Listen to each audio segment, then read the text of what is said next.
Taste the Daily. அண்மை செய்தியை பார்த்துக் கொண்டிருக்கிறோம். நெல்லை சென்று அல்வா சாப்பிட்டு இருட்டு கடைக்கு விளம்பரம் தேடி தந்த திராவிட மாடல் முதல்வர் தங்கள் வாழ்வில் வெளிச்சமின்றி இருளில் தவிக்கும் மாஞ்சோலை மக்கள் சந்திக்கவில்லை என குற்றச்சாட்டு எழுந்துள்ளது. முதல்வரை கண்டித்து மாஞ்சோலை மக்கள் போராட்டத்தில் ஈடுபட்டுள்ளனர். இது குறித்த கூடுதல் தகவல்களை நமது தலைமை செய்தியாளர் ஜெயக்குமார் வழங்க கேட்கலாம். வணக்கம் ஜெயக்குமார், இது குறித்த கூடுதல் விவரங்களை விவரிக்கவும்.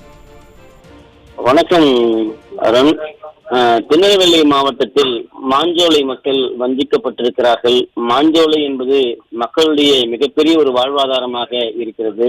அந்த மாஞ்சோலை எஸ்டேட்டில் இருந்து வெளியேற்றப்பட்டிருக்கக்கூடிய மக்கள் வாழ்வாதாரத்தை இழந்து தவிக்கக்கூடிய ஒரு அபாயகரமான ஒரு நிலையில் இருக்கிறது. திருநெல்வேலி மாவட்டம் மாஞ்சோலை பகுதியில் இருக்கக்கூடிய அந்த தேயிலை தோட்டத்தை குத்தகை எடுத்து அதனுடைய காலம் முடிந்து விட்டதாக கூறி தோட்டத்தை மூடிவிட்டு அங்கு இருக்கக்கூடிய தொழிலாளர்கள் வெளியேறச் சொல்லிவிட்டதாக நிர்வாகம் தரப்பிலே சொல்லப்பட்டது. ஆனால் தொழிலாளர்கள் கேள்வி எழுப்பி தொடர்ந்து ஜூன் மாதம் 14ஆம் தேதி திருநெல்வேலி மாவட்டம் மேற்கு தொடர்ச்சி மலையில் இருக்கக்கூடிய மாஞ்சோலை தேயிலை தோட்டத்தில் கூடியிருக்கக்கூடிய அந்த பெண்கள் மொத்தமாக கதறி அழுது கொண்டிருந்தார்கள். அந்த காட்சியை பார்ப்பவர்கள் கல்நெஞ்சுக்காரர்களாக இருந்தாலும் கலங்காமல் இருக்க முடியாது. அப்படி 4 தலைமுறைகளாக வேலை பார்த்த மாஞ்சோலை தேயிலை தோட்ட தொழிலாளர்களுடைய கடைசி நாள் அதுவாகத்தான் இருந்தது. தண்ணீரை தொடைத்தபடியே ஒவ்வொருவரும் அந்த தேயிலை தோட்டத்தை விட்டு தங்களுடைய ஓய்வு திட்ட படிவத்தில் கையெழுத்து போட்ட அந்த கோர காட்சிகள் என்பது அந்த தொழிலாளர்களை வேதனையில் உறைய வைத்தது. அப்படிப்பட்ட தொழிலாளர்கள் தங்களுடைய வாழ்வாதாரத்தை, வேலையை, வீட்டை, வேலை பார்த்த நிலத்தை, பள்ளியை, முன்னோர்களுடைய கல்லறையை, தொழிலாளர்களுடைய உறவுகளை அனைத்தையும் அங்கே இருந்து உடைத்தெறிந்து விட்டு வெளியேற முடியாமல் கதறினார்கள். அப்படிப்பட்ட ஒரு நெருக்கடியான சூழ்நிலைக்கு இந்த அரசு மாஞ்சோலை தொழிலாளர்களை தள்ளியதோடு மாஞ்சோலை மக்களுக்காக எந்தவித ஒரு அர்ப்பணிப்பையும் எந்தவித ஒரு வாழ்வாதாரத்தை பாதுகாக்கக்கூடிய நடவடிக்கையும் மேற்கொள்ளவில்லை.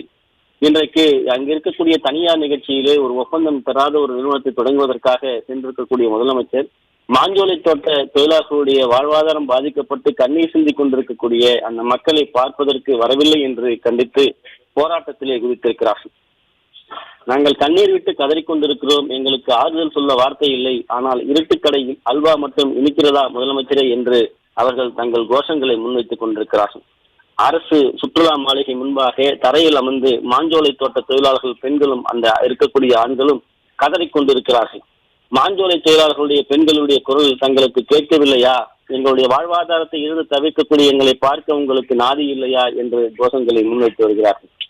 இந்த நேரத்திலே இருட்டுக்கடை அல்வா கடைக்கு சென்று முதலமைச்சர் அல்வா வாங்கி சாப்பிட்டதால் அவருக்கு வெந்த புண்ணில் வேலை பாய்ச்சுவது போல அந்த தொழிலாளர்கள் வேதனையோடு கதறிக்கொண்டு போராட்டத்தில் ஈடுபட்டுக் கொண்டிருக்கிறார்கள். ஒவ்வொரு பகுதியிலும் பாலியல் வன்கொடுமைகள் வெறியாட்டம் தலைவிரித்து ஆடிக்கொண்டிருக்கிறது.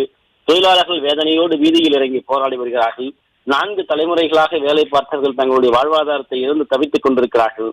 அவர்களுடைய கண்ணீரை துடைக்க, அவர்களுக்கு ஆறுதலாக ஒரு வார்த்தையை சொல்ல, அவர்களுக்கு வாழ்வாதாரத்தை மேம்படுத்துவதற்கு எந்தவித நடவடிக்கையை மேற்கொள்வதற்கு ஒரு உறுதிமொழி அளிக்க கூட நாதி இல்லாத இந்த திமுக அரசாங்கம் முதலமைச்சர் இருட்டுக்கடைக்கு சென்று அல்வா சாப்பிடுவது எப்படி இவருக்கு மனம் வந்திருக்கிறது என்று வேதனையோடு அந்த முழக்கங்களோடு அவர்கள் பதிவு செய்து வருவதை நம்மால் பார்க்க முடிகிறது.